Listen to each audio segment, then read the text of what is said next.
الحمدللہ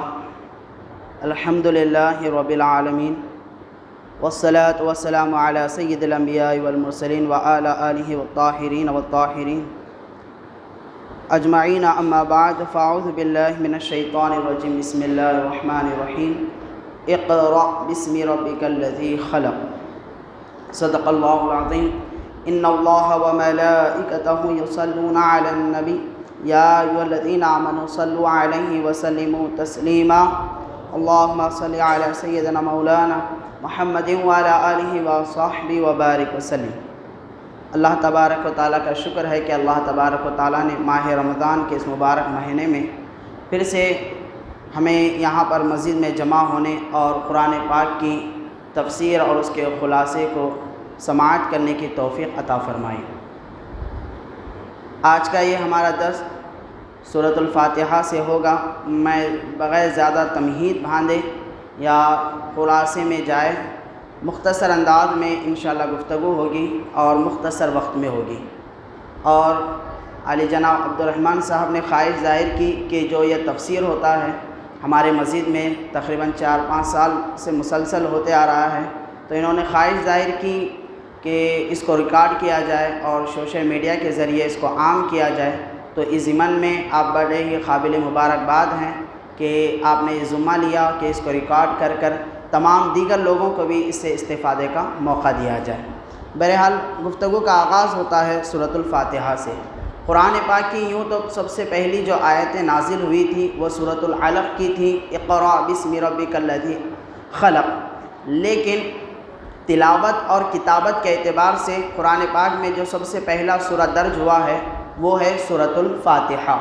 سورۃ الفاتحہ اس کو ام الکتاب بھی کہا جاتا ہے، یعنی قرآن پاک کو آغاز کرنے والا سورہ، یعنی تمام قرآن کی ماں بھی اسے کہا جاتا ہے کہ جو کچھ قرآن پاک میں اللہ تبارک و تعالیٰ نے بیان کیا ہے اس کا مغز اور اس کا جو اصل ہے اللہ تبارک و تعالیٰ نے سورہ فاتحہ میں رکھا ہے۔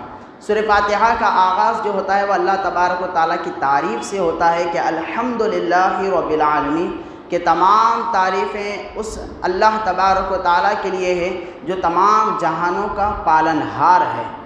تو کیسا وہ اللہ ہے؟ رحمان و رحیم، وہ تمام لوگوں پہ رحم کرنے والا، کرم کرنے والا اللہ تبارک و تعالیٰ کے ان صفات کے ساتھ سورہ فاتحہ کا آغاز ہوتا ہے۔ اس صورت میں 1 رکوع، 7 آیتیں، 27 کلمے اور 140 حروف ہیں، اور با اختلاف روایت یہ سورہ مکہ میں نازل ہوا ہے۔ یوں تو اس سورہ کی بڑی فضیلتیں ہیں اور حبیب پاک صلی اللہ علیہ وسلم نے جا بجا اس کی بہت سارے ناموں کو بھی ذکر فرمایا ہے کہ اس کو ام الکتاب بھی کہا جاتا ہے، اس کو سورۃ الشفاء بھی کہا جاتا ہے، اور اس کو ام الکتاب بھی کہا جاتا ہے، السبع مثانی بھی اس سورہ کو کہا جاتا ہے۔ تو اس سورہ کے تعلق سے حضرت علی رضی اللہ تعالی عنہ ذکر فرماتے ہیں کہ اگر میں سورۃ الفاتحہ کی تفسیر لکھوں تو 70 اونٹ بھر جائیں گے اس کی تفسیر کو کتابت کے ذریعے ان پر لادنے میں، یعنی 70 اونٹوں پر اس کی تفسیر کو لے جایا جا سکتا ہے، اتنا اس کی برکت بتائی گئی ہے۔ اس کے علاوہ اس سورہ کو سورہ شفا بھی کہا جاتا ہے۔ اگر کسی شخص کو کوئی مرض ہو جائے یا تھوڑا سا گھبراہٹ ہو یا کچھ وحشت محسوس ہونے لگی یا پھر کسی طریقے کا کوئی مرض ہو تو علماء اکرام بیان فرماتے ہیں کہ اس سورہ کو 11 مرتبہ تلاوت کر پانی پر دم کر پی جائیں تو اللہ تبارک و تعالیٰ اس سورت کے ذریعے سے بندے کو شفا عطا فرمائے گا۔ تو یہ سورۃ الشفا بھی یہ سورہ اپنے آپ میں بڑی برکت والا ہے۔ اس کے بعد تیزی سے آگے بڑھتے ہیں، سورۃ البقرہ۔ سورۃ البقرہ اپنے آپ میں بڑی ہی عظمت والی یہ سورت ہے کہ اللہ کے نبی صلی اللہ علیہ وسلم نے اس کی جا بجا بہت ساری فضیلتیں اور اس کے تعلق سے فضائل کو ذکر کیا ہے۔ اس سورت میں کل ملا کر 40 رکوع ہیں، 286 آیتیں ہیں، 6121 کلمات ہیں اور 25500 حروف اس سورے میں ہے۔ قرآن پاک کا سب سے بڑا سورہ سورۃ البقرہ ہے۔ بقرۃن کہتے ہیں عربی میں گائے کو، تو چونکہ اس میں گائے کا بڑا ہی مشہور و معروف واقعہ ہوا تھا، اس وجہ سے اس سورہ کو بقرہ کہا جاتا ہے، جس کو آگے ہم سماعت کریں گے۔ اللہ کے نبی صلی اللہ علیہ وسلم نے اس سورہ کی فضیلت کو یوں ذکر فرمایا ہے کہ جس گھر میں سورۃ البقرہ کی تلاوت کی جاتی ہے اس گھر سے نحوستیں ختم ہو جاتی ہیں۔ اللہ کے نبی صلی اللہ علیہ وسلم ارشاد فرماتے ہیں اگر یہ سورہ کسی گھر میں 3 دن صبح کے وقت پڑھا جائے گا تو اللہ تبارک و تعالیٰ شیطان کے شر سے اس گھر والوں کو محفوظ رکھے گا، اور اگر رات میں پڑھا جائے گا تو رات کے شر سے اس کو محفوظ رکھے گا۔ بالخصوص سورہ بقرہ کی تلاوت کرنے سے گھروں سے وحشتیں ختم ہو جاتی ہیں، نحوستیں ختم ہو جاتی ہیں، اور گھروں میں خیر و برکت کا نزول ہوتا ہے سورۃ البقرہ کی تلاوت کے ذریعے سے۔ اس کے علاوہ 40 مرتبہ سورہ بقرہ کو کم از کم زندگی میں 1 مرتبہ اپنے گھروں میں تلاوت کرنا چاہیے، کیونکہ یہ سورہ کی بڑی ہی فضیلتیں اور برکتیں ہیں، اور یہ وہ سورہ ہے جو کہ اللہ تبارک و تعالیٰ نے خاص طور پر اپنے نبی پاک صلی اللہ علیہ وسلم کو اب قرآن پاک کے ذریعے سے عطا فرمایا ہے۔ تو اب سورۃ البقرہ کا آغاز کس سے ہوتا ہے؟ تو سورۃ البقرہ کا آغاز ہوتا ہے حروف مقطعات، یعنی آپ پڑھ چکے ہیں کہ سورۃ البقرہ کا آغاز اس اعتبار سے ہوتا ہے کہ الف لام میم، کہ الف لام میم ذالک الکتاب لا ریب فیہ ھدی للمتقین۔ الف لام میم یہ وہ حروف مقطعات ہیں۔ اس طریقے کے حروف آگے بہت سارے آئیں گے، میں اس کے تعلق سے یہیں پر ذکر کر دیتا ہوں۔ ان کو حروف مقطعات کہتے ہیں۔ کاف ہا یا عین صاد، یاسین صاد نون قاف، ان کے معنی کے تعلق سے جب حضرت جبرائیل علیہ السلام لے کر آئے اور حضور پاک صلی اللہ علیہ وسلم کو دیا تو حضور نے فرمایا میں اس کے معنی کو سمجھ گیا۔ جبرائیل نے عرض کیا یا رسول اللہ لانے والا میں ہوں، میں نے نہیں سمجھا آپ نے سمجھا۔ اللہ کے نبی صلی اللہ علیہ وسلم نے فرمایا یہ وہ حروف ہیں جس کو دینے والا اور لینے والا دو ہی سمجھ سکتے ہیں، اس کے علاوہ اللہ جس کو چاہے اس کی پہچان اس کو کرا سکتا ہے، لیکن حقیقت میں اس کے معنوں کو سوائے اللہ اور اس کے رسول کے کوئی نہیں بیان کر سکتا ہے۔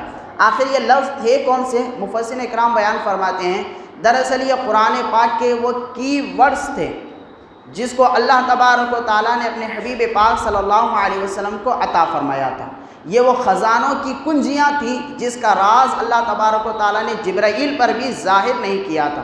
دراصل عرب میں کیا ہوتا تھا، بعض چیزیں ایسی تھیں ان کی گفتگو میں کہ بولنے والا اور سننے والا دو ہی انڈرسٹوڈ اس چیز کو کرتے تھے، اور انہیں بڑا فخر تھا اپنی کلام پر، اپنی فصاحت و بلاغت پر کہ ہمارے پاس ایسی گفتگو کا ایک نرالا انداز ہے کہ ہم جو بات مجموعے میں بھی کہیں گے میں کہنے والا اور سامنے والا دو ہی اس کو سمجھ سکتے ہیں، یعنی پاسپورٹ کی طرح سمجھیں یا پاسورڈ اس کو سمجھیں یا پھر وہ کی ورڈز اس کو اہم چیزوں کی طرح سمجھیں۔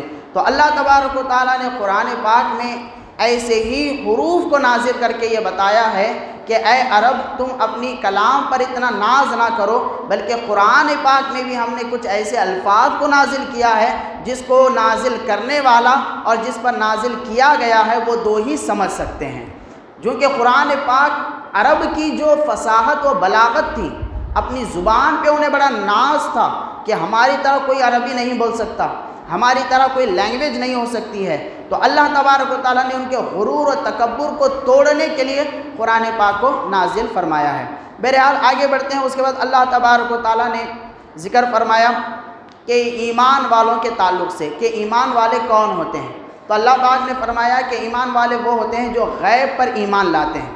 ایک بات ذہن میں رکھیں کہ دین کا اکثر حصہ جو ہے نا وہ غیب پر ایمان لانے پر ہے۔ مثال کے طور پر آپ نے اللہ کو دیکھا نہیں لیکن اللہ کی ذات موجود ہے، اس پر ایمان لانا ہے۔ رسول سے براہ راست ہم نے علم سیکھا نہیں لیکن رسول کی ذات اس دنیا میں آئی ہے، اس پر ایمان لانا ہے۔ فرشتوں کو دیکھا نہیں، مرنے کے بعد کیا ہونا ہے اس کو دیکھا نہیں، قبر کی زندگی کو دیکھا نہیں، مرنے کے بعد کیا ہونا ہے اس کو دیکھا نہیں، جنت کیا ہے دیکھا نہیں، دوزخ کیا ہے دیکھا نہیں، لیکن اس کے باوجود ان چیزوں پہ ایمان لانا ہے۔ اگر ان چیزوں میں سے کسی ایک کا بھی کوئی انکار کرتا ہے تو وہ دائرہ اسلام سے خارج ہو جائے گا۔ تو دین کا اکثر حصہ غیب پر ایمان لانا ہے۔ اب یہ غیب پر ایمان لانے کی اہمیت کیا ہے، آگے کی گفتگو میں انشاءاللہ اس کے تعلق سے اللہ تبارک و تعالیٰ نے تفصیلی طور پہ ذکر کیا ہے، وہاں پر ان باتوں کو ہم سماعت کریں گے۔ تو اللہ تبارک و تعالیٰ نے سورۃ البقرہ میں دو حصوں کو تقسیم اگر ہم کریں تو دو طریقے کا بیان ہے۔ پہلے میں رکوع نمبر 1 تا 18 میں اللہ تبارک و تعالیٰ نے گزشتہ امتیں یعنی ہم سے پہلے جو امتیں آئے، موسیٰ علیہ السلام کی، عیسیٰ علیہ السلام کی، یہودی ہے، نصرانی ہے، مشرکین ہے، جو ان کے حالات تھے اللہ تبارک و تعالیٰ نے اس کو ذکر کیا ہے۔ پھر اس کے بعد رکوع نمبر 19 تا 40 میں اللہ تبارک و تعالیٰ نے امت محمدیہ سے خطاب کیا ہے، ان کے لیے اللہ تبارک و تعالیٰ کا پیغام آیا ہے۔ تو یہ سمجھنے کے لیے ہے کہ 2 حصوں میں سورۃ البقرہ کو اس طریقے سے ڈیوائڈ کیا گیا ہے۔ پھر اللہ تبارک و تعالیٰ نے ایمان والوں کی علامات کو بتایا ہے کہ ایمان مضبوط کیسے ہوتا ہے اور پختہ ایمان والے کون ہوتے ہیں۔ اللہ پاک نے فرمایا ہے کہ وہ لوگ ہوتے ہیں جو سب سے پہلے غیب پر ایمان لاتے ہیں، جو نمازوں کو پڑھتے ہیں، جو زکوٰۃ کو دیا کرتے ہیں، اور جو کچھ اللہ نے نازل کیا ہے اس پر وہ ایمان لاتے ہیں، اور اللہ تبارک و تعالیٰ کی ذات پہ کامل یقین رکھتے ہیں۔ ان چیزوں پہ اپنے ایمان کی بنیاد کو رکھنے والا ہی صحیح معنوں میں ایمان والا ہوگا۔ اللہ تبارک و تعالیٰ نے شروعات کی آیتوں میں ان باتوں کا ذکر کیا ہے۔ پھر اس کے بعد اللہ تبارک و تعالیٰ نے 3 قسم کے لوگوں کا ذکر کیا ہے۔ ایک ہوتا ہے مومن، دوسرا ہوتا ہے کافر، تیسرا ہوتا ہے منافق۔ مومن وہ ہوتا ہے جو دل و جان سے ایمان لاتا ہے اللہ تبارک و تعالیٰ پر، اور اللہ تبارک و تعالیٰ کے منشے کے علاوہ کوئی چیز اس کے مد نظر نہیں ہوتی ہے۔ کافر وہ ہوتا ہے جو اللہ تبارک و تعالیٰ کو سرے سے انکار کر دیتا ہے، یعنی مانتا ہی نہیں اللہ کو۔ سب سے ڈینجر جو قوم ہوتی ہے وہ ہے منافقوں کی قوم۔ منافق کون ہوتا ہے؟ سامنے سے تو قبول کر لیتا ہے بات کو، لیکن پلٹنے کے ساتھ ہی، ہٹنے کے ساتھ ہی اس مقام سے وہ انکار کر دیتا ہے، اس کو جھٹلا دیتا ہے۔ تو منافق، کافر، مومن، ان 3 باتوں کو اللہ تبارک و تعالیٰ نے، ان کے 3 قسموں کو سورۃ البقرہ کی ابتدائی آیتوں میں اللہ تبارک و تعالیٰ نے ذکر فرمایا ہے۔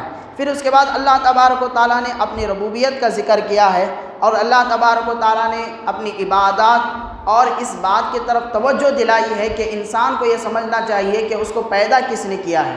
جب اسے اس چیز کی معرفت حاصل ہو جائے کہ اللہ تبارک و تعالیٰ نے اسے پیدا کیا ہے، تو اسے چاہیے کہ وہ اللہ کی اطاعت میں وہ اپنے آپ کو کمر بستہ کر لے، اور خوب اللہ تبارک و تعالیٰ کی عبادت کر کے اللہ تبارک و تعالیٰ کو راضی کرنے کے طرف اس کی توجہ ہونا چاہیے۔ اس کے بعد آیت نمبر 30 تا 39 میں اللہ تبارک و تعالیٰ نے فرشتوں کے سامنے اپنے اس اعلان کا ذکر کیا ہے، جس میں اللہ تبارک و تعالیٰ نے کہا کہ میں آدم کو پیدا کرنا چاہتا ہوں۔ اب یہاں پر تھوڑی سی رک کر ہم گفتگو کو کریں گے کہ اللہ تبارک و تعالیٰ نے کہا کہ اے فرشتوں، میں آدم کو پیدا کرنا چاہتا ہوں اور اپنا خلیفہ اسے بنانا چاہتا ہوں۔ تو یہاں پر ایک چیز کو ذہن میں رکھنا چاہیے کہ یہاں پر اللہ تبارک و تعالیٰ نے فرشتوں سے مشورہ نہیں کیا کہ میں ایسا کرنا چاہتا ہوں، بتاؤ اس میں تمہاری کیا رائے ہے، بلکہ اللہ نے اپنے ارادے کو ظاہر کیا، میں ایسا کرنا چاہتا ہوں۔ بدلے میں انہوں نے کیا کہا کہ اے اللہ تبارک و تعالیٰ، تو کیوں ایسی قوم کو پیدا کرنا چاہتا ہے جو کہ فتنہ، فساد، جھگڑا کرے گی؟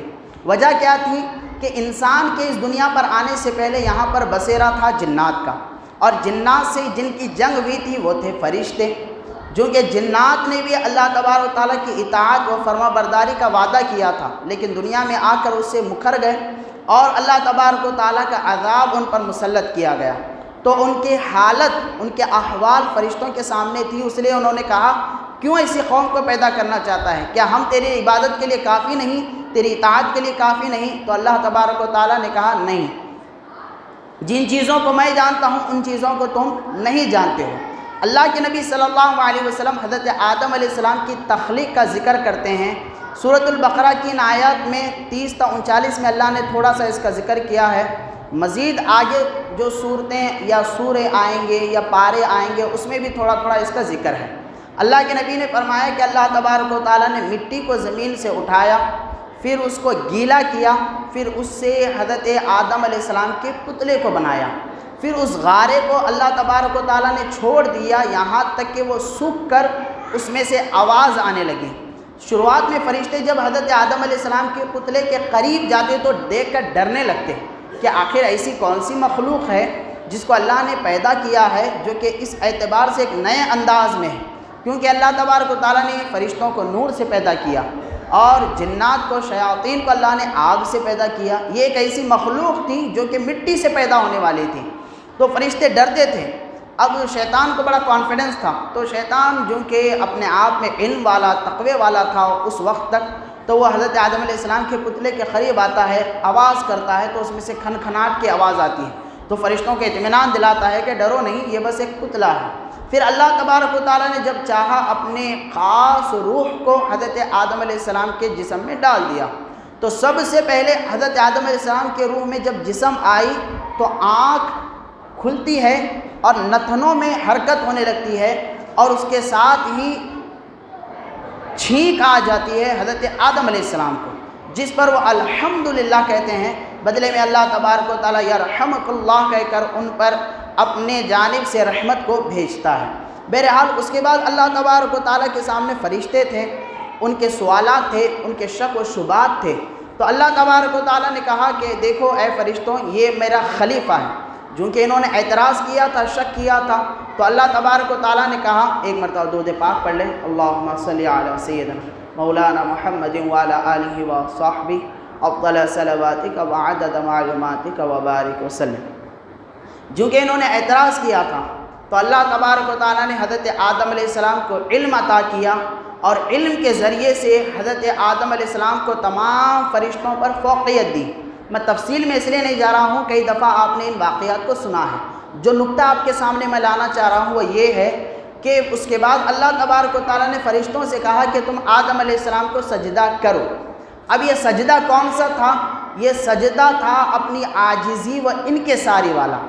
دیکھیں اللہ تبارک و تعالیٰ نے آدم علیہ السلام کو تمام فرشتوں پر افضلیت، فوقیت اور ان کے لیے سجدہ اس لیے کرایا کہ حضرت آدم علیہ السلام کو اللہ تبارک و تعالیٰ نے علم کی دولت سے مالا مال کر دیا، جس سے یہ پتہ چلتا ہے کہ ہر زمانے میں وہی انسان کامیاب ہوتا ہے جس کے پاس علم کی دولت ہوتی ہے۔ مال انسان کو بڑا نہیں کرتا ہے، دھن دولت انسان کو بڑا نہیں کرتی ہے، شہرت عزت انسان کو بڑا نہیں کرتی ہے، بلکہ علم ایک ایسی لازوال دولت ہے جو ہر زمانے میں انسان کے مقام و مرتبے کو بڑا کر کے رکھتی ہے۔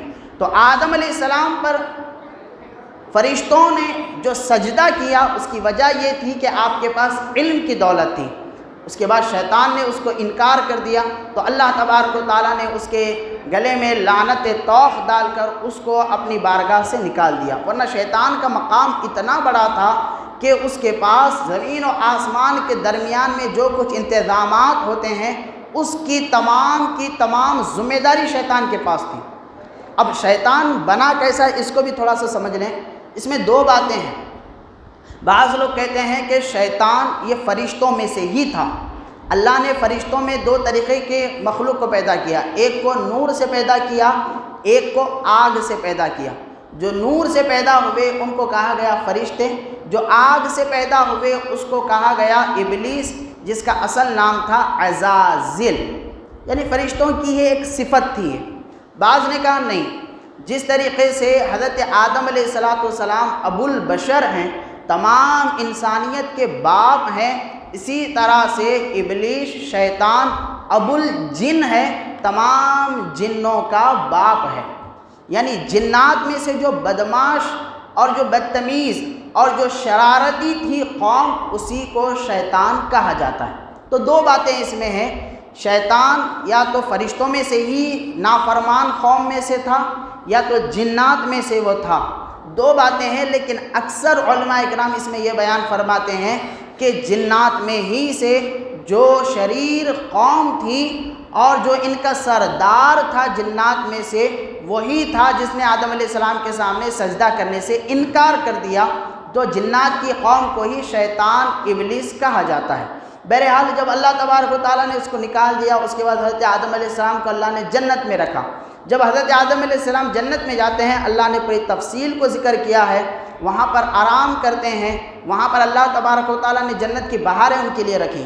لیکن تعجب کی بات یہاں پر اس نقطے پر آ کر ہوگی کہ جنت جو کہ ہر چیز کی آخری منزل ہے، جنت جہاں پر نہ کوئی گھبراہٹ ہے، نہ کوئی ڈر ہے، نہ کوئی خوف ہے، بلکہ سکون ہی سکون ہے، لیکن اس جنت میں جانے کے باوجود بھی حضرت آدم علیہ السلام کو سکون نہیں مل رہا تھا۔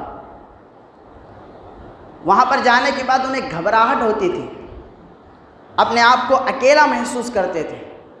اب توجہ فرمائیں، یہاں پہ بڑی ایک اہم بات کی طرف میں لا رہا ہوں آپ کو۔ جنت میں جانے کے باوجود بھی حضرت آدم علیہ السلام کو سکون نہیں، اطمینان نہیں، راحت نہیں، وحشت سی محسوس ہونے لگی۔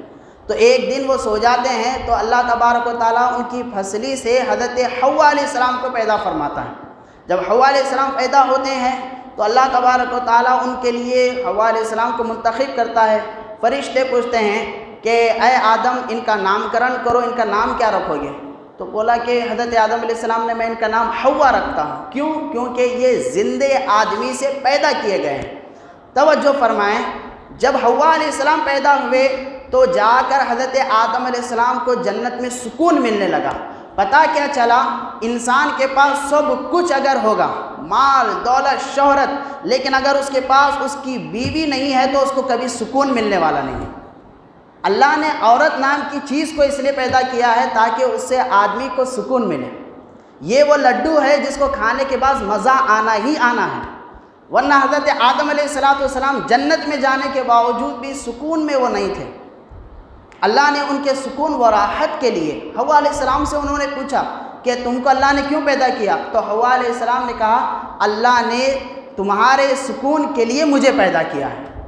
ورنہ آپ توجہ فرمائیں، جنت میں جانے کے بعد ارے مزے ہی مزے ہوتے ہیں جنت میں جانے کے بعد بھی سکون نہیں، لیکن اللہ تبارک و تعالیٰ نے عورت کو حضرت آدم علیہ السلام کے سکون کے لیے پیدا کیا۔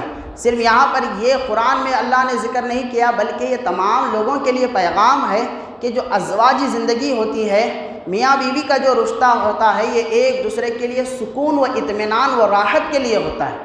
آدمی یہ نہ سمجھے کہ میں شادی کر کسی خاتون کو اپنے گھر میں لایا ہوں تو اس میں اس کا فائدہ ہے، نہیں، بلکہ اللہ نے عورت نام کی چیز ہی کو آدمی کے سکون و راحت کا ذریعہ بنایا۔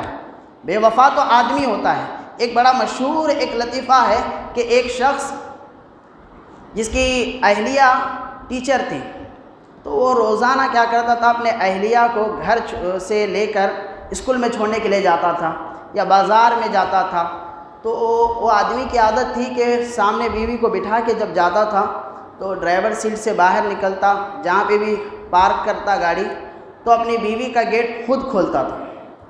دو طریقے کے لوگ ہونے لگے۔ بعض نے کہا بھئی دیکھو کیسا جورو کا غلام ہے، ڈرائیور کی طرح اس کے دروازے کو کھولتا ہے۔ بعض عورتوں نے بڑا ہی اچھا سمجھا، دیکھو کتنا اپنی عورت کا خیال کرتا ہے، کتنا اس کا ادب کرتا ہے، اس کو اتنی بھی تکلیف نہیں دیتا ہے کہ وہ دروازے کو کھول کر باہر آ سکے، بلکہ اس کے لیے ڈرائیور کی طرح اس کے دروازے کو کھولتا ہے اور ڈور کو کھولتا ہے تاکہ وہ سکون و اطمینان کے ساتھ باہر آئے۔ تو جہاں پر بھی جاتا شہر میں پورا مشہور ہو گیا تھا۔ اکثر اسکول جب لے جاتا اور پک اپ کر کے گھر لاتا تو ٹیچرز دیکھنے لگے کہ دیکھو بھائی کتنا اچھا آدمی ہے، ہمارے لوگ تو ہمارے شوہر تو ہمارے ساتھ ایسا نہیں کرتے ہیں، ایک ڈرائیور کی طرح، نوکر کی طرح کس طریقے سے ڈور کھولتا ہے، بند کرتا ہے۔ اب یہ اس کی چیز اتنی مشہور ہو گئی شہر میں کہ جب یہ اسکول میں آیا جایا کرتا تھا تو ایک خاتون نے اس کی طرف نکاح کا پیغام بھیجا کہ میں آپ سے شادی کرنا چاہتی ہوں۔ تو اس نے پوچھا کیوں؟ تو بولا کہ آپ عورتوں کو بڑی عزت دیتے ہیں، کہ آپ ایک ڈرائیور کی طرح اپنی بیوی کا ڈور کھولتے ہیں تو نہ جانے گھر میں کتنی عزت دیتے ہوں گے۔ تو بولتا ٹھیک ہے، ایکسیپٹ کر لیتا ہوں۔ تو اس کی دوسری شادی ہو جاتی ہے۔ پھر اس کے بعد کیا ہوتا ہے، اسی طرح اسکول آنا جانا ہوتا ہے تو پہلی بیوی کے لیے بھی ڈور کھولتا تھا، دوسری بیوی کے لیے بھی ڈور کھولنے لگتا ہے۔ تو اسی دوران ایک اور خاتون اس پر فدا ہو جاتی ہے، وہ بھی اس کی طرف شادی کا پیغام بھیجتی ہے، میں آپ سے نکاح کرنا چاہتی ہوں۔ وہ پوچھتا ہے کیوں؟ بولتا ہے پہلے تو ایک تھی، اب دو میں بھی آپ بڑا عدل کرتے ہیں، دونوں کے لیے نوکر کی طرح، ڈرائیور کی طرح ان کو ڈور کھولتے ہیں، گھر میں کتنی عزت دیتے ہوں گے۔ بولتا ہے ایکسیپٹ، قبول کر لیتا ہوں۔ تو پہلی، دوسری، تیسری شادی ہو جاتی ہے۔ اب پھر سے ایسے ہی آنا جانا ہے۔ پھر اس کے بعد شہر میں بڑا مشہور ہو جاتا ہے کہ 3 خواتین کو یہ بڑی عزت دیتا ہے۔ اسلام میں 4 تک کی پوری اجازت ہے۔ تو پھر چوتھا پیغام بھی اس کے لیے آ جاتا ہے۔ تو چوتھا پیغام بھی وہ ایکسیپٹ کرتا ہے کہ 4 شادیاں اس کے ہو جاتی ہیں اسی چکر میں کہ بس عورتوں کی تعظیم کرتا ہے۔ اب ہوتا یہ ہے کہ چھوٹی سی گاڑی تھی، اب چاروں بیویوں کو لے کر گھومنے جانا بڑا مشکل ہوا جاتا ہے، تو ایک نئی گاڑی خرید لیتا ہے۔ اب جو ہی نئی گاڑی خریدتا تھا، اس کی پہچان کیا تھی کہ عورتوں کو بڑی عزت دیتا ہے، گاڑی پارک کرتا ہے لیکن ڈرائیور کی طرح دروازہ خود کھولتا ہے۔ اب ہوتا کیا ہے، جب 4 شادیاں ہوتی ہیں نئی گاڑی لیتا ہے تو اب اس کے بعد ڈور کھولنے کا کام بند کر دیتا ہے۔ اسکول لے کے جا رہا ہے، لوگ سمجھ رہے ہیں چاروں بیویوں کو کیسے اتارے گا، اب یہ نظارہ دیکھنے کے لیے پورے اسٹوڈنٹ جمع ہو گئے، اب پٹھا بارش نہیں نکلتا، دروازہ ہی نہیں کھولتا۔ اب اسی دوران ایک وقت گزر جاتا ہے، اس کا ایک دوست اس کے پاس جا کے پوچھتا ہے، بھائی تیرے تعلق سے بڑا مشہور تھا پورے زمانے میں کہ تو عورتوں کو بڑی عزت دیتا ہے، ان کے لیے ڈور کھولا کرتا ہے، لیکن کیا بات ہے کہ اب تو وہ چیز کو بند کر چکا ہے 4 شادیاں ہونے کے بعد؟ تو بولتا ہے کہ لوگ غلط فہمی میں تھے، غلط فہمی پالنا غلط چیز ہے۔ بات دراصل یہ تھی، جو میری پرانی گاڑی تھی اس کے 3 ڈور اندر سے جام ہو چکے تھے، وہ کھلتے نہیں تھے، تو جب بھی میں باہر نکلتا تھا وہ مجبوری کی وجہ سے باہر نکلتا تھا اور ڈور کو باہر سے کھولنا پڑتا تھا۔ جب 4 بیویاں ہو گئے، نئی گاڑی خریدنا پڑا تو ڈور بھی اندر سے بھی کھلتے ہیں باہر سے بھی کھلتے ہیں۔ میں نے کہا اندر سے تو کھولو باہر سے تو کھولو، اپنا کام تو ہو چکا ہے۔ تو جام ڈور کی وجہ سے 4 شادیاں اس کے ہو گئے، مجبوری میں جو ڈور کھولتا تھا یہ صلہ اسے مل گیا۔ بتانا مقصد یہ ہے کہ آدمی بڑا بے وفا ہوتا ہے، آدمی کے ساتھ جتنا وفا کیا جائے اتنی بے وفائی کرتا ہے، لیکن اللہ تبارک و تعالیٰ نے عورت کو اس کے لیے سکون، اس کی راحت اور اس کے اطمینان قلب کے لیے پیدا کیا ہے، جو کہ اللہ تبارک و تعالیٰ جنت میں حضرت حوا علیہ السلام کو پیدا کیا تھا۔ لیکن اب عورت بھی بڑی چال باز ہوتی ہے۔ اب ہوتا کیا ہے، جب حضرت آدم علیہ السلام حوا علیہ السلام رہتے ہیں تو شیطان یہاں پر وسوسہ ڈالتا ہے۔ روایت میں آتا ہے کہ شیطان وسوسہ آخر ڈالتا کیسے ہے، تو اس میں تفصیل یہ ہے کہ ایک مرتبہ شیطان سانپ کی شکل میں آ کر ان کو وسوسہ ڈالتا ہے، یا ایک مرتبہ ان کے ذہن و فکر میں یہ بات ڈالتا ہے کہ وہ درخت کو تم کھاؤ، اس میں تمہارے لیے بڑا فائدہ ہے۔ آدم علیہ السلام چاہتے تھے کہ میں اس کے قریب نہ جاؤں، لیکن حوا علیہ السلام کے اصرار پر وہ ان کے قریب جاتے ہیں، پھر اس درخت کے وہ پتوں کو یا پھر کہیں اس کے پھل کو وہ کھا لیتے ہیں، اس کے بعد ان کی سطر کھل جاتی ہے۔ پھر اللہ تبارک و تعالیٰ ان دونوں جوڑوں کو یہاں پر جنت میں سے نکال کر دنیاوی زندگی کی طرف بھیجتا ہے۔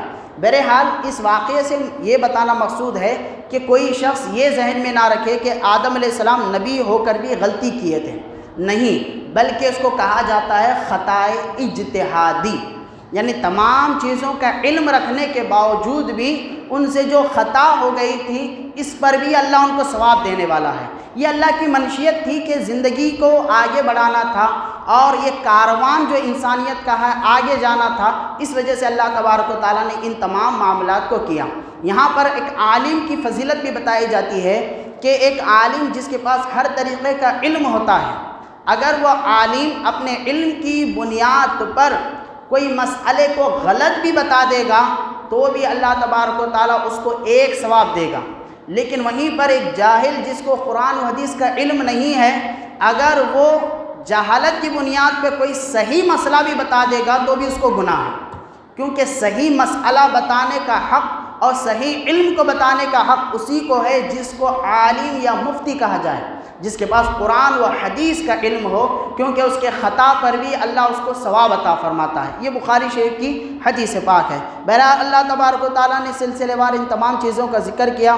پھر اللہ تبارک و تعالیٰ نے آیت نمبر 40 میں بنی اسرائیل پر کیے گئے اللہ تبارک و تعالیٰ کے انعامات کا ذکر کیا ہے کہ بنی اسرائیل جو کہ ایک مظلوم قوم تھی، اللہ تبارک و تعالیٰ نے اپنے فضل و کرم کے عنایتیں ان پر کی۔ موسیٰ علیہ السلام جیسے ایک مسیحا ان کے پاس آتے ہیں، فرعون سے انہیں نجات دلاتے ہیں اور ایک سمندر سے انہیں پار کراتے ہیں، ایک اچھی قوم ہونے کا انہیں شرف بخشتے ہیں۔ لیکن بنی اسرائیل موجودہ وقت میں جن کو یہودی ہم کہتے ہیں، یہ وہ بدبخت قوم ہے کہ ہر وقت جب بھی اللہ تبارک و تعالیٰ کے احسانات ان پر ہوئے ہیں اس کو فراموش کر دیتے ہیں، اور وہ اللہ تبارک و تعالیٰ کے حکم کے خلاف جا کر ہمیشہ کام کیا کرتے تھے۔ اور راعینا یعنی چرواہا جس کے کہتے ہیں، معاذ اللہ، جس کے معنی آتے ہیں، تو وہ لوگ حضور پاک صلی اللہ علیہ وسلم کو غلط الفاظ سے آپ علیہ السلام کی گستاخی کرتے تھے۔ اللہ تبارک و تعالیٰ نے صحابہ اکرام سے فرمایا کہ ایسے الفاظ جس میں حبیب پاک صلی اللہ علیہ وسلم کی گستاخی کے معنی نکلتے ہوں، یا گستاخی کی طرف ذہن بھی جاتا ہو، ایسے الفاظ سے بچنا چاہیے، اور حبیب پاک صلی اللہ علیہ وسلم کے کسرے تھوڑی سی بھی گستاخی کرنے سے بچنا چاہیے، ورنہ تمہارا ایمان غارت ہو جائے گا۔ آپ علیہ الصلوۃ والسلام کی شان و عظمت ایسی ہے، اللہ تبارک و تعالیٰ نے صحابہ سے بھی کہا کہ جب ان کی بارگاہ میں تم آؤ تو چیخ کر بات نہ کرو، حضور کی آواز پہ اپنی آواز کو بلند نہ کرو، ورنہ تمہارے اعمال غارت ہو جائیں گے اور تمہیں اس کا علم بھی نہیں ہوگا۔ تو یہاں پر یہ بات بھی ذہن میں نشین رکھیں کہ جب ہم درود کی محفل کرتے ہیں یا سلام کی محفل کرتے ہیں یا نعت کی محفل کرتے ہیں، ہمارے پاس دیکھیں کیسے چیخ چیخ کر پڑھتے ہیں لوگ، سلام پڑھ رہے ہیں چیخ چیخ کر۔ روایت میں آتا ہے جب کوئی حضور کی بارگاہ میں سلام پڑھنے کے لیے کھڑا ہو جاتا ہے، اللہ تبارک و تعالیٰ اس کی مجلس کو حضور کے روضے کے پاس پہنچا دیتا ہے۔ ہم سمجھتے ہیں مسجد میں نہیں، بلکہ اللہ اس مجلس کو حضور کے روضے کے سامنے کر دیتا ہے۔ ہمارا سلام حضور پاک صلی اللہ علیہ وسلم ہمارے ایمان و عقیدے کے مطابق براہ راست سنتے ہیں۔ اللہ تبارک و تعالیٰ نے صحابہ کو حکم دیا ہے کہ حضور کے سامنے آواز بلند نہ کرو۔ یہ احتیاط آج بھی ہے۔ مسجد نبوی میں جو گھڑی لگائی جاتی ہے اس میں وہ تیسرا کانٹا سیکنڈ کا جو آواز کرتا ہے، اس کانٹے کو بھی وہاں کی گھڑیوں میں شامل نہیں کیا جاتا ہے۔ اتنی سی بھی آواز ایمان کو غارت کر سکتی ہے۔ ہم لوگ جب سلام پڑھتے ہیں تو چیخ چیخ کر پڑھتے ہیں، پیچھے سے بچے بھی شرارت کر رہے ہیں، بڑے بھی شرارت کر رہے ہیں، آوازوں پہ آوازیں، ایک تو مائک بھی خراب، دھیان بھی خراب، اوپر سے یہ چیزیں یہ ایمان کو غارت کر دیں گے۔ تو سلام پڑھنے کا حسن و ادب یہ ہونا چاہیے، آواز بلند ہو، میٹھی ہو، کوئی مسئلہ نہیں، پیچھے پڑھنے والوں کو سر کو جھکا کر، پلکوں کو جھکا کر، سر کو پلکوں کو اپنے ادب میں لا کر بڑے تعظیم کے الفاظ کو سلام کے پڑھنا چاہیے تاکہ اس کا صحیح لطف فائدہ ہمیں مل سکے۔ ورنہ یاد رکھیں محترم سامعین، سلام ایک ایسی چیز ہے، فرمایا گیا کہ جب درود پڑھتے ہو تو اللہ کی رحمت آتی ہے، لیکن جب نبی پر سلام پڑھتے ہو تو سلام کا جواب بھی لوٹایا جاتا ہے۔ جب آپ کہیں گے السلام علیکم، پلٹ کر جواب تو آتا ہے نا وعلیکم السلام۔ تو سلام کی ایک ایسی خصوصیت ہے، اللہ تبارک و تعالیٰ نے قرآن پاک میں فرمایا ان اللہ وملائکتہ یصلون علی النبی، کہ میں اور میرے فرشتے نبی پر درود پڑھتے ہیں۔ اللہ نے درود اپنے لیے رکھا، لیکن جب بندوں کے لیے کہا فرمایا یا ایھا الذین آمنوا صلوا علیہ وسلموا تسلیما، کہ اے ایمان والو تم میرے نبی پر درود بھی پڑھو اور سلام بھی پڑھا کرو۔ تو سلام کا خاصہ اللہ تبارک و تعالیٰ نے ہم امت محمدی کو دیا ہے، تو اس کا ادب و احترام بھی ضروری ہے، ورنہ ایمان غارت ہمارا ہو سکتا ہے۔ بہرحال اس الفاظ کے ساتھ اللہ تبارک و تعالیٰ نے پہلے پارے کا یہاں پر اختتام ہوتا ہے، اس کے بعد دوسرے پارے کا آغاز ہوتا ہے۔ ہم دوسرے پارے کی بھی تفسیر کو مختصر انداز میں سماعت کریں گے۔ دوسرے پارے کا آغاز میں اللہ تبارک و تعالیٰ ابتدائی آیات میں آیت نمبر 142 میں تحویل قبلہ کا ذکر کیا گیا ہے۔ تحویل قبلہ یعنی قبلے کے چینج ہونے کا۔ میں نے اس سے پہلے کئی دفعہ اس بات کو ذکر کیا ہے کہ سب سے پہلے جو قبلہ حضرت آدم علیہ السلام سے لے کر حضور پاک صلی اللہ علیہ وسلم تک تھا مسلمانوں کا قبلہ، وہ تھا بیت المقدس، جو کہ اس قبلے کے بالکل اپوزٹ ہے۔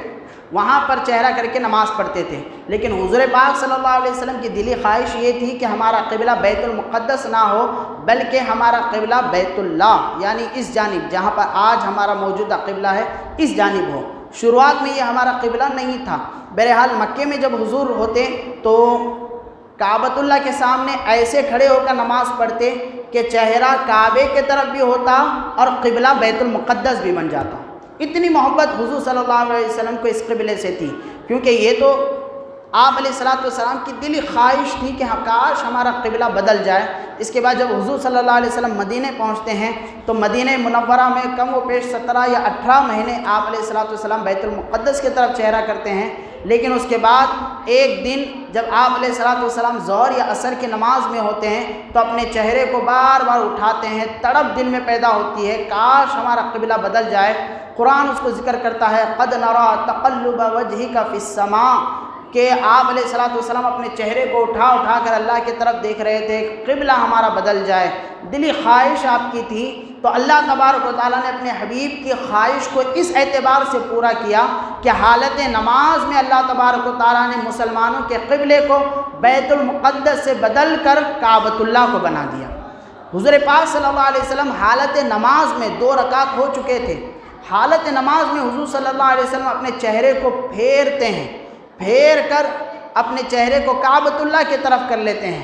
اب آپ علیہ الصلوۃ والسلام کی اتباع میں صحابہ اکرام بھی حضور کے چہرے کو دیکھ کر اپنے قبلے کو بدل دیتے ہیں۔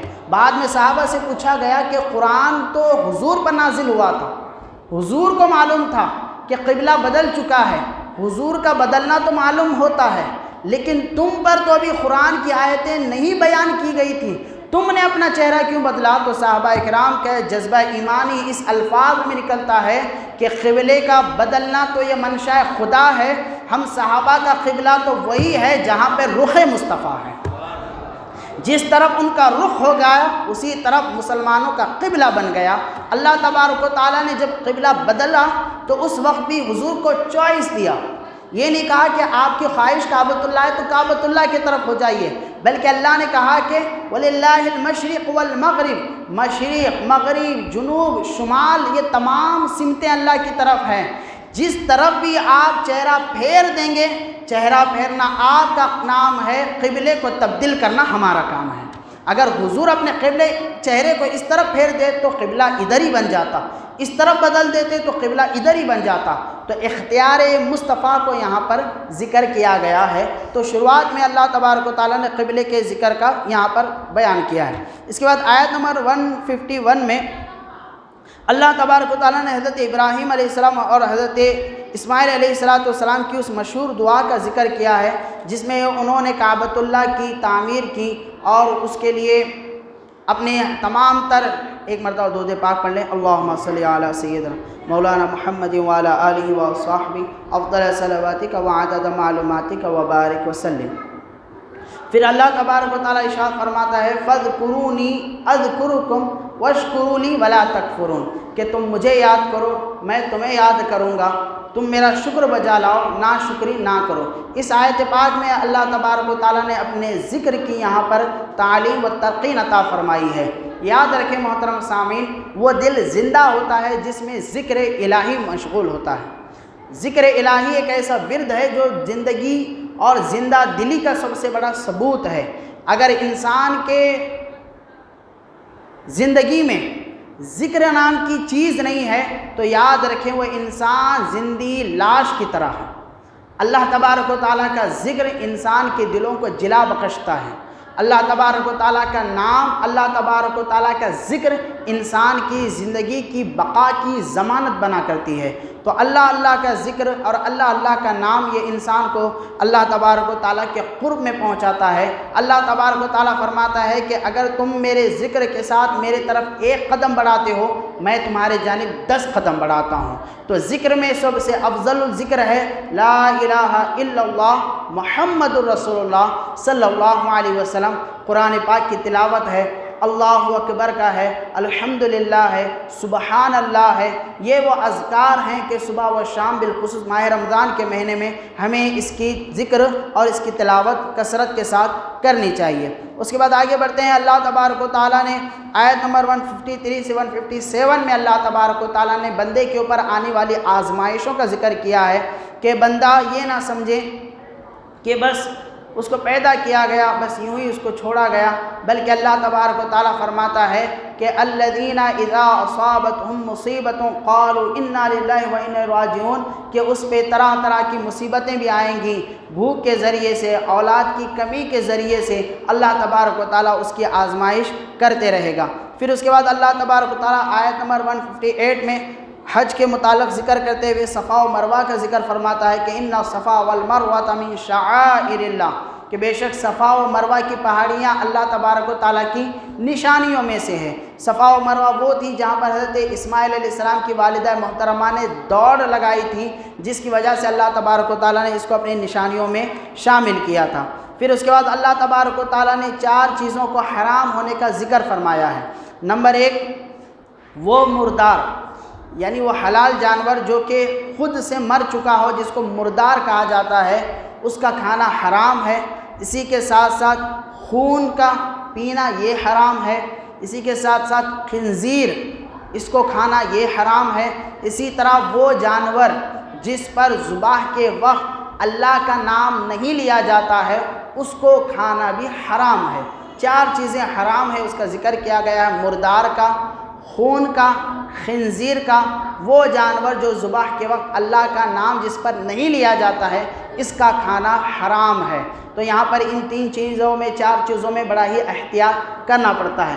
عام طور سے دیکھیں خون تو کوئی پیتا نہیں ہے، لیکن لاجیکل دیکھا جائے، لیکن بسا اوقات کیا ہوتا ہے جب ہم کچھ کام کرتے ہیں، گھر میں خواتین ہوتی ہیں، چاقو وغیرہ سے جب انگلی وغیرہ کٹ جاتی ہے تو ہم فوراً کیا کرتے ہیں، منہ میں خون کو انگلی پکڑ لیتے ہیں، یا بچے کی کچھ انگلی کچھ کٹ جائے، کہیں سے خون آنے لگے تو فوراً ماں باپ اس کو منہ میں پکڑ لیتے ہیں۔ تو اس طریقے سے جو خون پیتے ہیں یہ پینا حرام ہے۔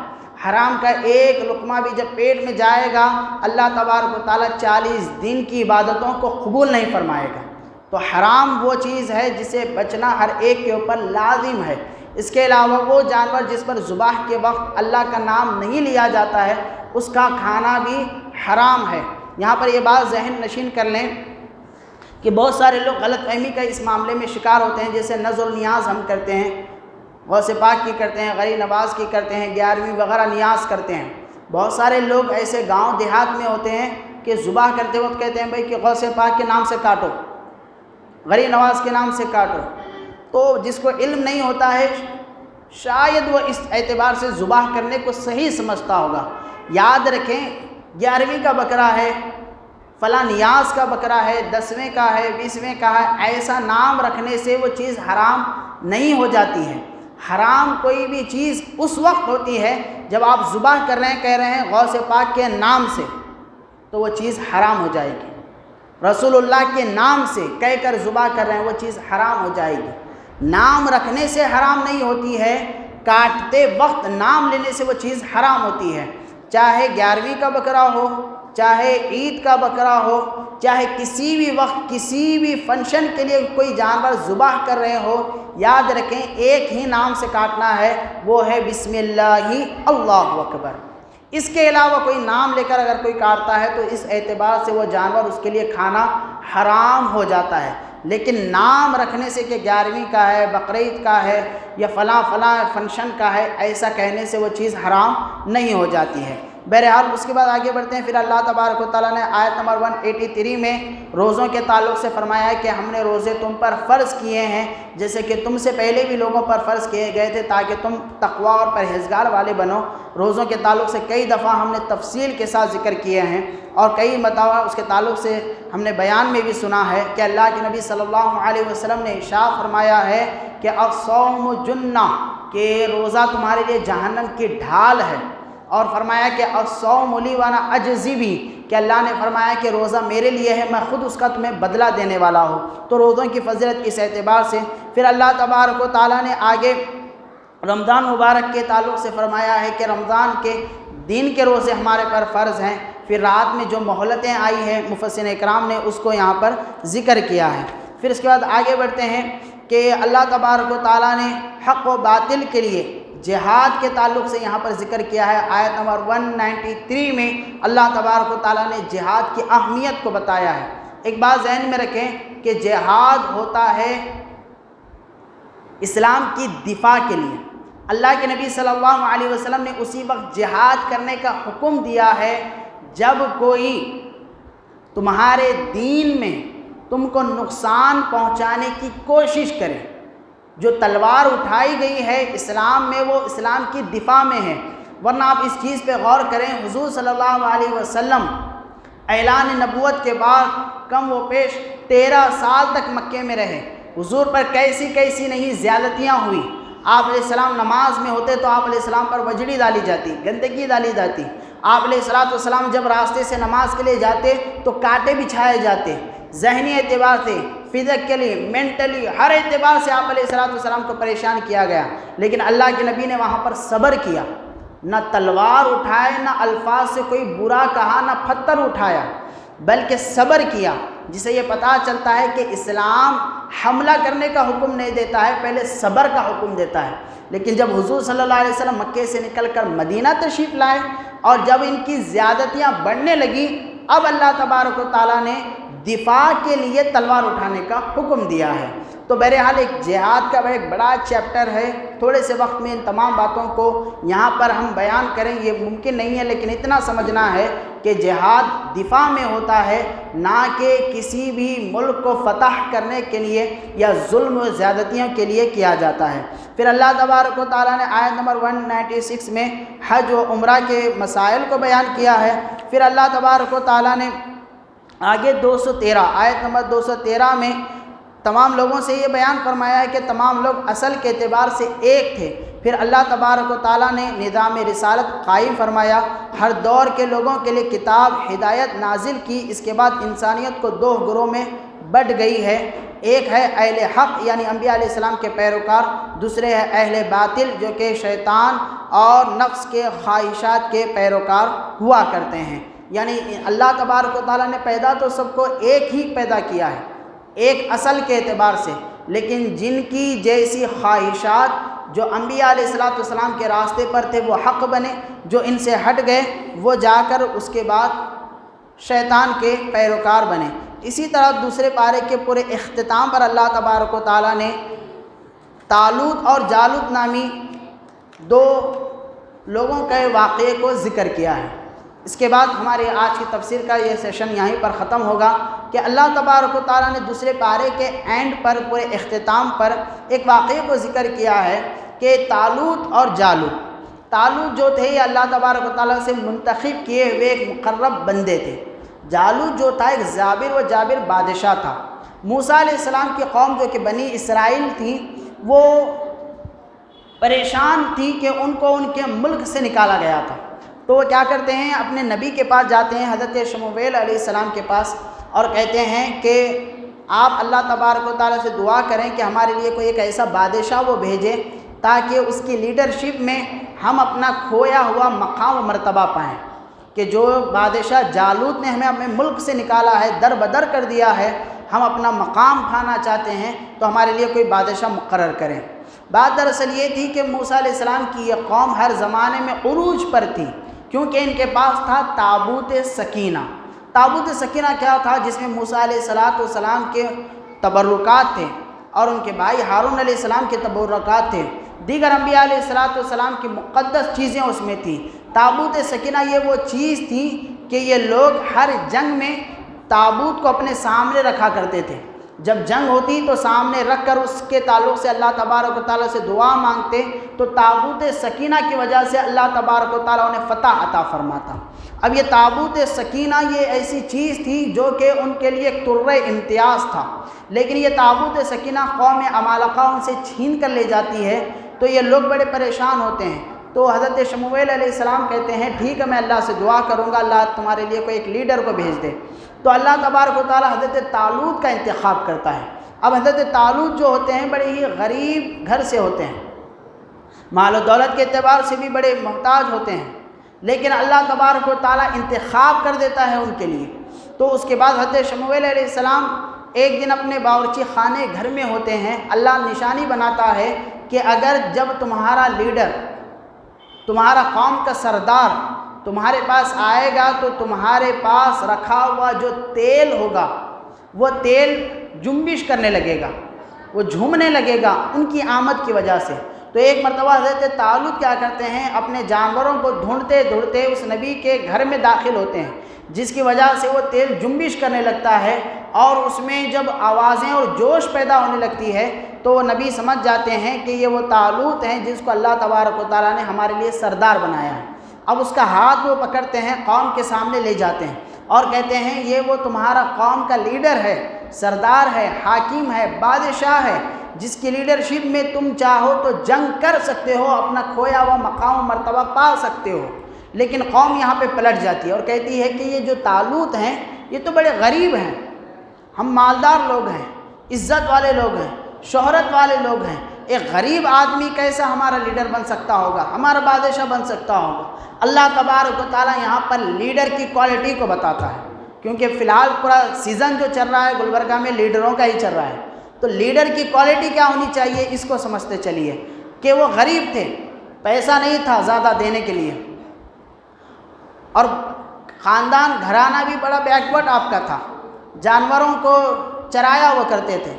تو تو اللہ تبارک و تعالیٰ لیڈر کون ہونا چاہیے، لیڈر کیسا ہونا چاہیے، اس کا ذکر کرتے ہیں اللہ تبارک و تعالیٰ کہ ہم نے طالوت کو تمہارے لیے لیڈر اس لیے بنایا ہے، نمبر 1 ان کے پاس علم ہے، نمبر 2 یہ بڑے ہی نیڈر ہیں، ڈیرنگ ہے ان کے پاس، بات یہ کر سکتے ہیں، جسمانی اعتبار سے ہم نے بڑا ان کو قوی بنایا ہے، طاقتور بنایا ہے، ساتھ ہی ساتھ علم بھی ہم نے ان کو عطا کیا ہے، مال نہیں ہے، کوئی ان کے پیچھے بڑا حاکم نہیں ہے، کوئی ان کے پیچھے بڑا خاندان نہیں ہے، کوئی بادشاہ نہیں ہے، لیکن 2 چیزیں ان میں شامل ہیں، وہ ہے علم اور دوسرا ہے روحانی اور جسمانی اعتبار سے طاقت و قوت۔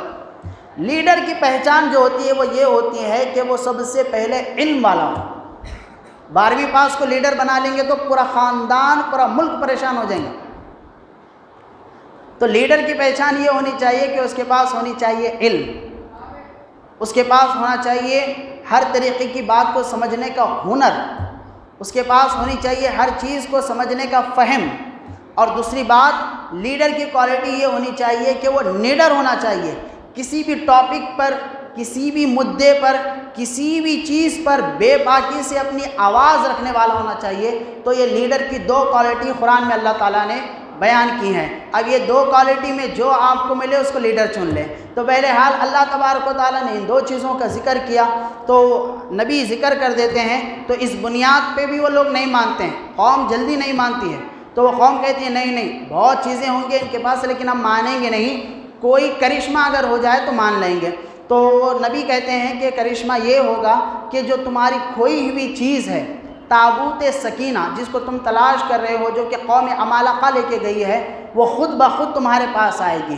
قوم عمالقہ جس کا بادشاہ تھا جالوت، اس نے یہ تابوت سکینہ لے کر گندگی میں پھینک دیا تھا، جس کی وجہ سے ان میں بہت زیادہ بیماری پھیل چکی تھی، تو وہ سمجھ جاتا ہے یہ تابوت سکینہ کی بے ادبی کی وجہ سے تھا، تو 2 بیل پر رکھ کر ان کو چھوڑ دیتا ہے تابوت سکینہ کہیں بھی چلے جائیں۔ تو وہ 2 بیلوں پہ جب تابوت سکینہ چلنے لگتا ہے تو 4 فرشتے اس کو اپنے احاطے میں لیتے ہیں اور اس کو لے کر وہ قوم کے طرف آتے ہیں جن کے لیے ان کے نبی نے کہا تھا کہ تابوت سکینہ مل جائے گا تو مان لینا کہ طالوت ہی تمہارا بادشاہ مقرر ہو چکا ہے۔ تو قوم کے پاس جب تابوت سکینہ آتا ہے تمام لوگ خوش ہو جاتے ہیں کہ یقیناً یہی ہمارا قوم کا لیڈر ہے، یہی ہمارا بادشاہ ہے، یہی ہمارا حکیم ہے۔ تابوت سکینہ اتنا بڑا یہ خزانہ ہے، یہودی قوم آج بھی اس کی تلاش کر رہی ہے۔ بیت المقدس کے نیچے جو کھدائی کا کام چل رہا ہے برسا برس سے، اس کے پیچھے کا راز یہی ہے کہ یہ لوگ تابوت سکینہ کو تلاش کر رہے ہیں۔ تابوت سکینہ اس کے بعد کہاں چلے گیا، کدھر وہ گم ہو گیا، آج تک اس کی حقیقت کسی کو پتہ نہیں۔ اللہ کے نبی صلی اللہ علیہ وسلم نے بھی جب ذکر کیا، چیدہ چیدہ الفاظ میں اللہ کے نبی نے اس کی اہمیت کو بتایا، لیکن اس کے ایگزیکٹلی پتہ کہاں ہے وہ کسی کو نہیں معلوم ہے۔ یہودی قوم کا جو ایک ٹارگیٹ ہے ہیکل سلیمانی اور انٹائر ایشیا پر جو ان کا راج کرنے کا جو ایک سپنا ہے، اس سپنے کے پیچھے جو ایک سب سے بڑا ان کو جو سپورٹ اور دلاسا دیتی ہے چیز، وہ ہے تابوت سکینہ، کہ ان کا یہ ماننا ہے کہ جس وقت ہم کو تابوت سکینہ مل جائے گا ہم پوری دنیا پر پوری طریقے سے راج کرنے لگ جائیں گے۔ تو بہرحال اسی کی خدائی میں وہ لگے ہوئے ہیں۔ جب تابوت سکینہ مل جاتا ہے تو انہیں کانفیڈنس مل جاتا ہے کہ ہم جنگ کو جیتیں گے، لیکن اللہ ان کے لیے آزمائش رکھتا ہے۔ بہرحال وہ جنگ کرنے کے لیے جاتے ہیں۔ جالوت بہت ہی بہادر ہوتا ہے اور بہت ہی خون خوار ہوتا ہے۔ یہ وہ قوم ہوتی ہے جو اس کے سامنے ٹھہرنے کی ہمت نہیں کرتی ہے، لیکن طالوت یہ اعلان کرتے ہیں کہ جو شخص بھی جالوت کو مارے گا میں اپنی بیٹی کا نکاح اس کے ساتھ کروں گا اور اسی کے ساتھ ساتھ اپنی سلطنت میں سے آدھا حصہ بھی اسے عطا کروں گا۔ تو یہاں پر ایک بچہ نکلتا ہے۔ دیکھیں کہ جو آدمی ڈیرنگ کرتا ہے، جیسے میں نے کہا کہ جو آدمی ڈیرنگ کرتا ہے اس کو ہمیشہ اس کو فتح و کامیابی حاصل ہوتی ہے۔ تو اس تمام لوگوں میں جو کہ ایک سے ایک بہادر ہوتے ہیں، ایک بچہ باہر نکل کر آتا ہے۔ خدا کا قرآن کہتا ہے وَقَتَلَ دَاوُودَ جَالُوتَ وَآتَاهُ اللَّهُ الْمُلْكَ وَالْحِكْمَةَ کہ داؤد علیہ السلام کم سنی کی عمر میں باہر نکل آتے ہیں قوم میں سے اور ایک پتھر اٹھاتے ہیں اور اتنی ہمت کے ساتھ جالوت پہ مارتے ہیں کہ وہ جو ان کے اندر ڈیرنگ تھی، جو ہمت تھی کہ میں مار سکتا ہوں، میں یہ کر سکتا ہوں، وہ جو ہمت کو اللہ ایسے قبول کر لیتا ہے کہ ایک پتھر کی وجہ سے خون خار ظالم بادشاہ دھڑاکے سے زمین پر آ جاتا ہے اور اسپاٹ پہ ہی وہ مر جاتا ہے۔ پھر اللہ تبارک و تعالیٰ حضرت داؤد علیہ السلام کو یہ عطا فرماتا ہے نعمت کہ طالوت انہیں اپنی آدھی سلطنت میں حصہ بھی دیتے ہیں اور اپنی بیٹی کا ان سے نکاح بھی کرتے ہیں۔ پھر آگے جا کر قوم کے سب سے بڑے بادشاہ حضرت داؤد علیہ السلام بنتے ہیں۔ پھر وہاں سے ایک نئی داستان کا آغاز ہونے لگتا ہے۔ تو بہرحال اللہ تبارک و تعالیٰ نے ان آیت پاک میں ان تمام باتوں کا ذکر کیا ہے۔ تو آج ہم نے 2 باروں کی تفسیر کا مختصر انداز میں خلاصہ سماعت کیا ہے۔ اللہ تبارک و تعالیٰ سے دعا ہے اللہ تبارک و تعالیٰ جو کچھ ہم نے سنا ہے اس کو صحیح معنوں میں عملی جامہ پہنانے کی ہمیں توفیق عطا فرمائے، اور جو کوئی نصیحتیں اللہ تبارک و تعالیٰ کے قرآن و حدیث سے ہم نے سماعت کی ہے، مجھے آپ کو ہم تمام کو اس پہ عمل کی کما حق و توفیق عطا فرمائیں۔ اللہ تبارک و تعالیٰ ہماری اس مجلس کو اپنی بارگاہ میں شرف قبول فرمائیں، استقامت اور دوام کے ساتھ ہمیں قرآن پاک کو سننے اور سنانے والا بنائیں۔ وصلی اللہ علی النبی المی وآلہ صلی اللہ علیہ وسلم۔ السلام علیکم ورحمۃ اللہ وبرکاتہ۔